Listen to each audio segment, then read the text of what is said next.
Hey guys, how's it going? I am here for my third video in the Sagalong, and this is a little read-along that is hosted by Elena McCreadina, Steve Donoghue, Mark of Richardson Reads, Crystal of Biblio Atlas, and myself.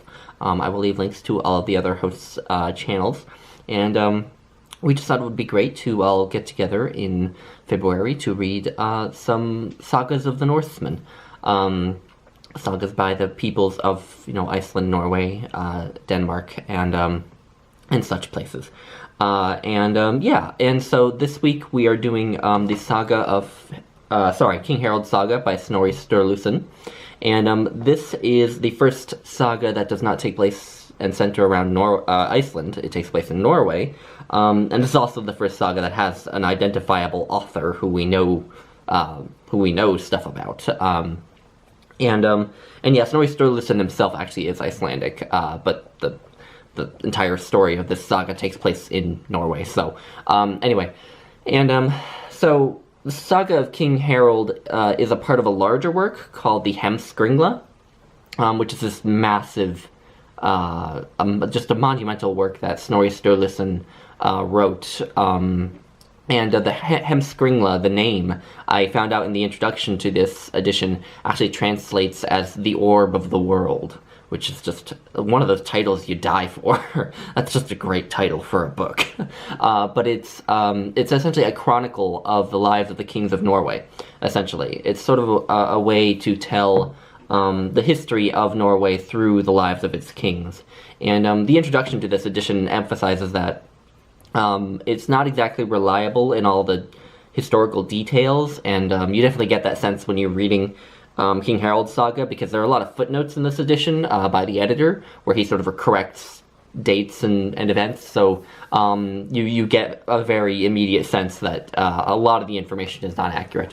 But what Snorri Sturluson was trying to do in the Heimskringla was to sort of create a work of art, more so. A sort of, not exactly mytho-history, although it does start with sort of, early in the Heimskringla you get, like, mythological kings who are related to or descended from, the gods of the Norse pantheon. So there is a sort of mytho-history aspect to it, but he really was telling sort of very character-driven, personality-driven stories in these lives of the kings.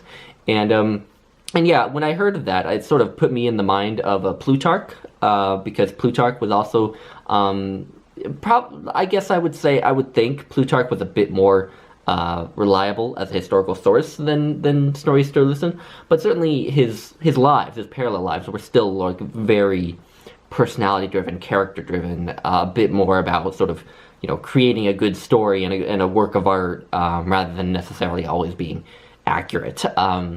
Which is probably why they were bestsellers in Plutarch's day, and why this work is still so popular. So anyway, yeah. So this saga tells the story of the rise to power and reign of King Harald of Norway. Harald, his name is Harald Sigurdsson. I'm not sure I'm pronouncing that correctly, but he's mostly known as Harald Hardrada. And I didn't look up what Hardrada meant. I wish I had. Hold on. I'm going to look at Wikipedia. Hardrada means hard ruler. Okay, yeah. That certainly is appropriate for him. Actually, there was a funny moment earlier in the week when Elena posted a video just about which Harald we're reading about, because there are two sagas about Harald about a Harald that Snorri Sturluson wrote. And so Helena was just clarifying which Harald we're reading about, and in her description she wrote Harald Hardrada, which is what this guy is normally known as, and when I looked at it at first I thought it said Harald Hardcore, and I obviously saw after a second that wasn't what it said, but still I was like, that probably would still be an accurate description, because he was pretty hardcore. So anyway, this tells the story of his rise to power and his reign over Norway, and it starts when he's 15 years old, so I suppose we don't know much about his very, very early years, but he's exiled from Norway when he's 15 because he fought in a battle with his, I think, Uncle Olaf, who became a saint, actually, because he tried to convert the people of Norway to Christianity. And this battle was in battle against King Canute, who was a pagan. And because Harald fought on the losing side, he was banished. And he spent some time in Russia fighting for the Grand Prince Yaroslav of Kiev, I believe, and then spent some time in the Byzantine army as well, as a part of the Varangian Guard, which is a really neat name. But the Varangian Guard were a sort of unit of mostly Norsemen, but also Englishmen, who fought for the Byzantine Empire. Harald actually managed to gain a lot of wealth as a Varangian, because Varangians had sort of certain special rights to plunder when they were at war for the Byzantines, and so he got a lot of money. And eventually he finds his way back to Norway and sort of gets involved in a very sort of confusing civil war, because he's constantly... So he starts off here fighting alongside the King of Denmark against the King of Norway, but then eventually he switches sides, and then I think he switches sides again, and, you know, there's a lot of sort of backstabbing, switching sides and everything, but eventually, through this war between Denmark and Norway, and also sort of civil war within Norway, he ends up as king. And then from there, it just tells the story of his rule over Norway, and it's a tumultuous rule. I mean, there's civil war. There are people who, ostensibly are King Harald's subjects, high-ranking subjects who fight in his army, whom he has killed because he doesn't like them. There are outright revolts by certain high-ranking military commanders in his realm, and he has to put those down. And yeah, it's just a very tumultuous rule, and it ends with King Harald attempting to invade England, because he is sort of invited to England by the brother of the current King of England, who believes that he should be King of England. And so this brother of the King of England asks Harald if he'll invade England for him, essentially, and allow him to be king. And I have to assume that Harald had no plans whatsoever to let this guy be King of England. I assume that he just wanted to be King of England. But anyway, he invaded in 1066, within a few weeks of William the Conqueror's invasion of England, and was defeated by the King of England. But also, it was sort of a Pyrrhic victory, which weakened the English army substantially, and made it much easier for William the Conqueror to conquer. So yeah, anyway, that's just a very broad stroke look at what happens in this book. There's a lot of details that I sort of glossed over. But what I found most interesting was just the sort of, we can't exactly use this story as like a reliable historical source. We can't rely on it as, word for word accurate, but I feel like there are a lot of really interesting interesting pieces of datum to be extracted from what goes on here. Like when I mentioned the Varangians, and how there was this unit of Norsemen and Englishmen in the Byzantine army. Like, that's just fascinating to me. Like, how did that happen? Certainly not something I ever knew happened.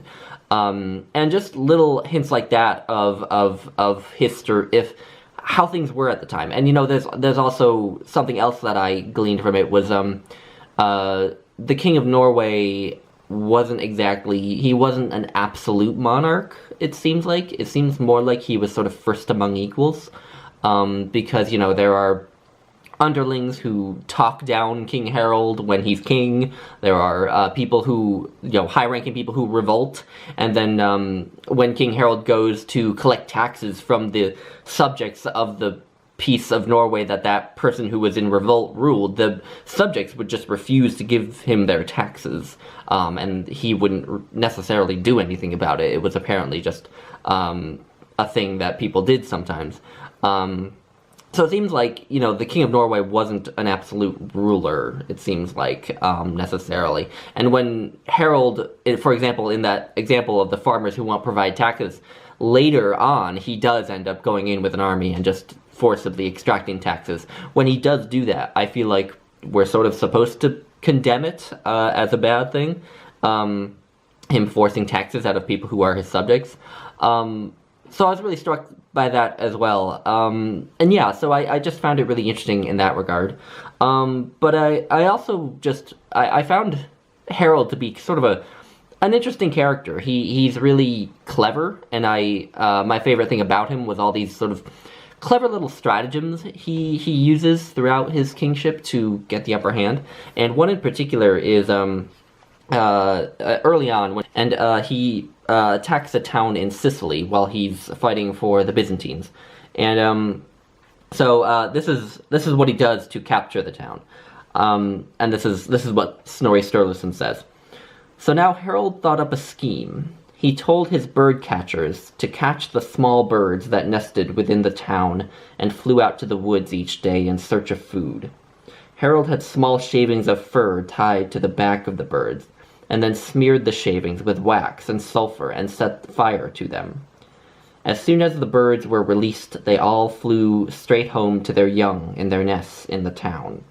The nests were under the eaves of the roofs, which were thatched with reeds or straw. The thatched roofs caught fire from the birds, and although each bird could only carry a tiny flame, it quickly became a great fire. A host of birds set roofs alight over the town. One house after another caught fire, and soon the whole town was ablaze. And yeah, the stratagems like that, clever little stratagems like that are just throughout this. And yeah, so I get the sense that as well as being sort of very rough and ruthless, King Harald was intelligent in that regard. So yeah, I found that really fun. Another just note that I noticed throughout is a lot of the story is told through the mouths of other poets. Snorri Sturluson will often say, there will often be something that happens, some battle or something, and then Snorri Sturluson would say, oh, and as so-and-so poet wrote of it, and then we'll quote some verses. And it seems like there's a form to these verses, and I'm not sure if there's a name for this form, but there is a regularity to the way that they're written. So it seems like these verses tend to be eight verses, and the fourth verse, there's a full stop at the end of that verse, and then 3 more lines, and then the last verse is sort of a summary point, sort of. Often it's sort of separated from the line before it by a semicolon, so it's sort of a statement on its own. But so one in particular that, I mean, you can pull these from basically anywhere in this book because they're everywhere, and like everyone composes them. I mean, there are a lot of poets that Sturluson quotes from, but also like King Harald just composes one off the cuff at one point. And I mean, again, because this isn't exactly accurate, we don't know whether Harald actually composed it off the cuff. It could easily just be Snorri Sturluson putting words in his mouth. But anyway, so at this point, King Harald has had a guy he saw as a rival put to death through sort of a devious means. He sort of had him killed in a battle with an enemy. It wasn't like he killed him himself. So it was very kind of below the belt. And then King Harald composes this poem. Now I have caused the deaths of 13 of my enemies. I kill without compunction and remember all my killings. And so that's the end of the 4th verse, and there's a period. Treason must be scotched by fair means or foul before it overwhelms me. And then semicolon, oak trees grow from acorns. So, yeah, I just noticed that sort of regularity in the form of these poems that appear in here. And I don't know whether there's a name. I personally don't love the translations of the poems. Like, I think that reading that one probably made it pretty apparent that the translation is pretty sort of workmanlike. It's not exactly the most poetic translation. I'm sure it's much better in the original Icelandic.